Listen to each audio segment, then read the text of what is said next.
morning. Thank you ever so much for joining me today, Ewan. As you're aware, my name's Cerise Walters. I'm one of the Senior Employability Advisors here at Sheffield Hallam University. Just want to have a bit of a chat with you today about your current experience on your sandwich placement year. So could you just start off by just sort of telling me, a bit about you, who you are, your current course, that kind of thing?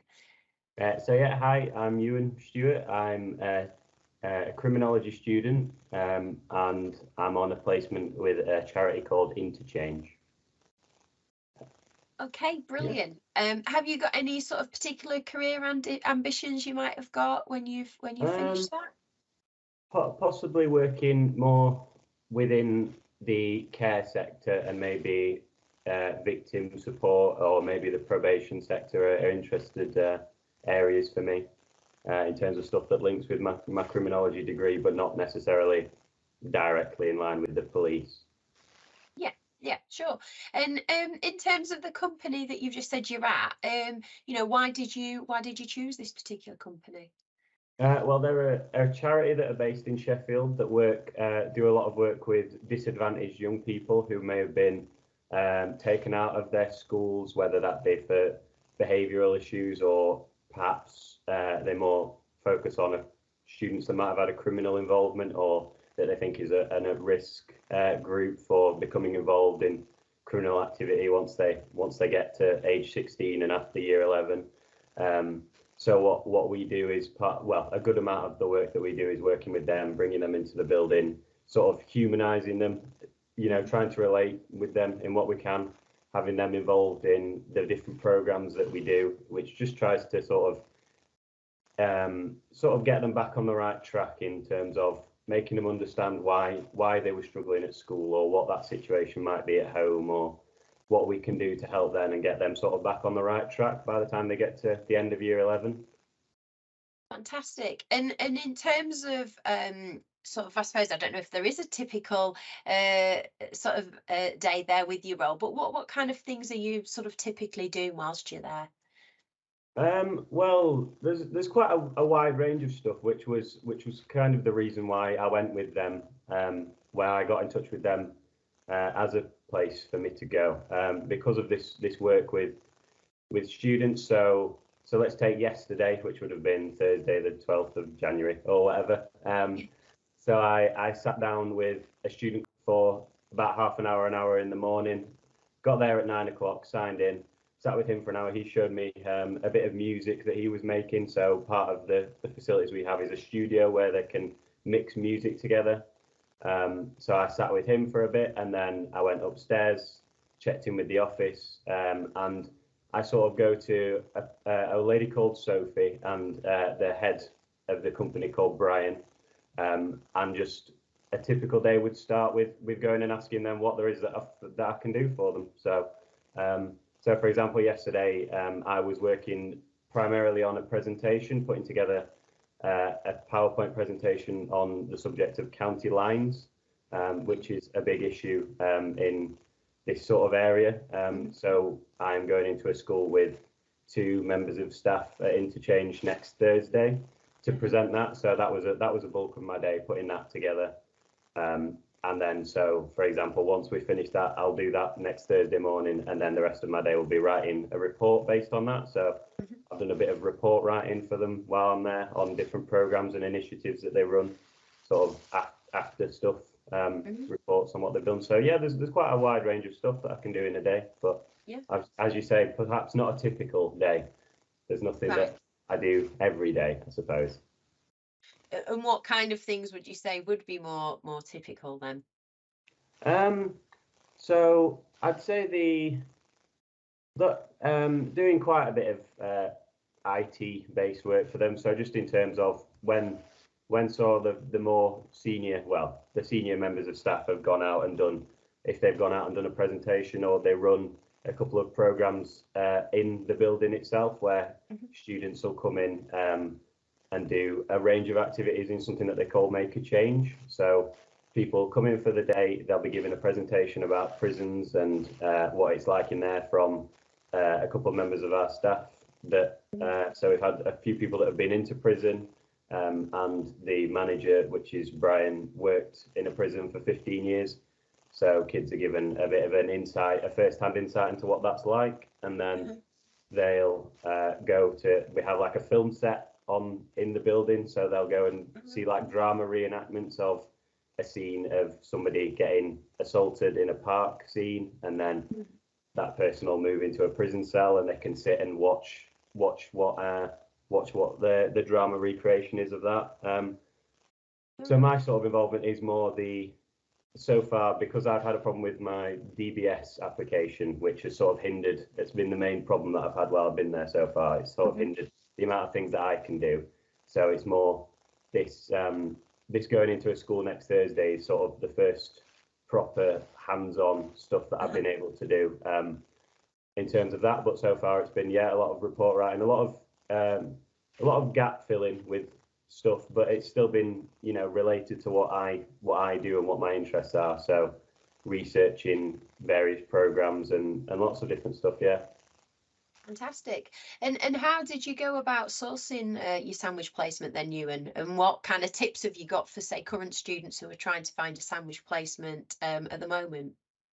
So I went about sourcing it by, I'd already had quite a few things pushed back, places that I'd got in touch with, but there's lots of resources that the uni gave to me. And then I sort of broadened my search and just started to Google about charities in Sheffield and charities in care in Sheffield. So whatever area you might be interested in, just giving a Google and see what companies come up, have a look through their websites and just see what you can do. So that my main advice would just be a bit cliche, but just to go for it. So, I'd had a few things across the summer pushed back and not got in touch with various places. They'd not got back to me, or when they had got back, it perhaps wasn't something I really wanted, or maybe didn't perhaps fit with what my interests were. But then I got in touch with Interchange, and the woman, Sophie, who got back within 15 minutes and just told me everything I needed to know. I went and saw the building, and within a couple of days it was all sorted. So it would be to don't be worried don't be afraid of getting in touch with people. They can only say no, but they might be able to offer you exactly what you want. So that would be my main bit of advice. Maybe, your main tip is sort of don't be afraid to kind of get in touch with people. And brilliant. And sort of casting your mind back a bit, how, can you remember, how did you feel before you started your placement? Did you have kind of any sort of worries or concerns? And if so, how did you tackle those?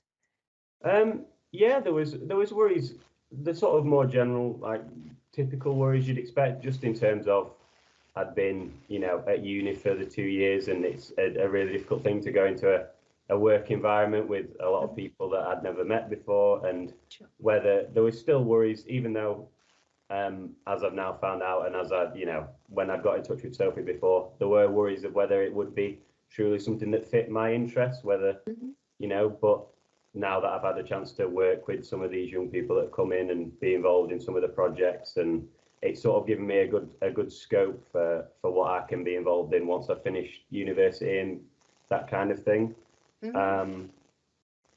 So, sorry, what was the second part of the question? Just in terms of, if you had any of these concerns, how did you tackle them? Was there any?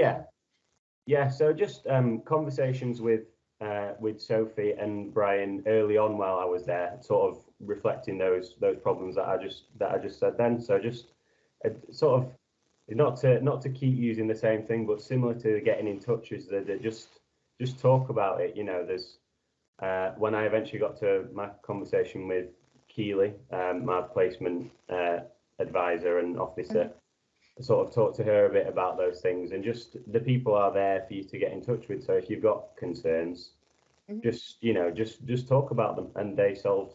Sophie said, no problem. We'll see what we can do, where we can fit you in. If there's something that we want you to do, but you might not want to feel comfortable with that, just let us know. So just talking about any issues that you might have with the people that need to hear them is a really good thing to do. Fantastic, thank you. And from your point of view, what would you say you feel like the key sort of benefits are of your sandwich placement year? Well, so the basic thing in terms of getting to work with an environment, you know, in a working environment for a year, but also, so I'm in terms of when I started my you know, it got to the end of my second year and I still wasn't 100% sure whether I wanted to do a placement or not. Just that having that year to go and test something, and that's why it's really important to get in touch with different companies specifically, because they might not be able to, you know, you might not be able to get the specific thing you want from the opportunities that are available that have been provided, but that's not a bad thing. Just to really see if you can find something that really fits your interests. So by the time I've got to the end of this year, and I'll have worked with the young people and worked on programs with ex-offenders and these prevention schemes that the interchange run, I'm pretty sure I've already got a better idea of sort of honing in on wanting to work more within the care sector and victim support and possibly the probation sector. So having that year to go and work somewhere, and really you can either say maybe by the end of it, maybe this isn't for me, but I've at least now tried it and had a go at it and have got to work with a load of people at the same time. But also you might have honed in on something and gone, yes, now I've had a go at that, and now I think that might be for me when I get to the end of my degree. So yeah, that would be a benefit for it. Okay, that's great. And just if you could give kind of one piece of advice to kind of every sandwich placement student year before they start the placement, what would that be? Try and get in touch with the people that you're going to work with, have good communication possibly with those people, and find out as much as you can maybe about the place that you're going to work, or just to try and do as much as you can before you start to make that process of bedding in those first few weeks as comfortable as they can be for you. So try and get yourself as knowledgeable as you can about what it is that you are going to be, you know, get in touch with organisers of the placement and just say, do you have any idea of what I'm going to be doing straight away? Which is what I did with Sophie. So when I got there that first week, I knew what I was going to be doing before I got into the building. So doing that, if there is that uncomfortable or maybe nerves around that process of starting it, then just, you know, get in touch with people or voice those concerns, and there will be a way of sorting it out and getting you feeling more prepared and comfortable for it. So yeah. Okay, great. And last question really, I suppose, you know, would you recommend doing a sandwich placement to other students? You know, if yes, why? Or if no, why not? Yeah, I mean, I'd say yes. I mean, sort of with what I'd said before about whether you might know or not know what you want to do going into second year. You know, it's possibly not something for everybody, but as somebody who's now doing it and has spoke to people in the past before, some of my friends that regretted not doing it, it just might be something that fits for you if you're not sure what you want to do in your career, perhaps, or if you're feeling maybe not as prepared as you want to be to go straight into third year, just to take that year to just maybe slow down in terms of getting yourself more set for what might happen at the end of your degree, having a go at something in terms of an employment opportunity, going and spending a year with somewhere, even if, as I said before, even if it's just to rule something out, or, you know, you get to the end of it and you don't really like it, just that using that time to go and have a feel of the outside world as such, you know, to not just have your 3 years of solid education in a row. It might be something that fits for you, but also there might be, in terms of saying no, there might be some people that start their degree knowing dead set what they want to do at the end of it. So they might not necessarily want to go and spend a year on placement, but, you know, if you're somebody who isn't sure or wants to try something just on the off chance something might be for you, then I'd say absolutely go for it. Super. Thank you so much for your time this morning, Ewan. It's been great to hear about your experiences so far and how you're finding it. So thank you ever so much, and I hope you enjoy the rest of your placement. Thank you.